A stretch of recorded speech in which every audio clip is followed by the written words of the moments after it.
5:27, nagbabalik po ang Panahon TV. At this point, silipin po natin ang Project NOAA ng DOST at alamin po natin kung magiging maulan nga ba sa ating bansa.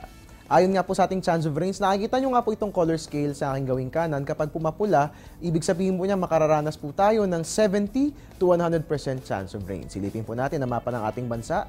Nakikita nga po natin sa ibang bahagi po nating bansa, wala naman dapat alalahanin. Kaya nga lamang po, kapansin-pansin, tignan nyo po, dito po yan sa may Leyte provinces at ganun din sa may Caraga region, dyan po yan sa Mindanao. Nakikita nga po natin mapulang-mapula. Sa madaling sabi, ang chance of rains po natin dyan, 70 to 100% chance of rains nga po ang ating mararanasan. Magiging maulan po ang ating panahon. Mag-ingat po tayo dyan lahat at patuloy na bantayan ang lagay ng ating panahon.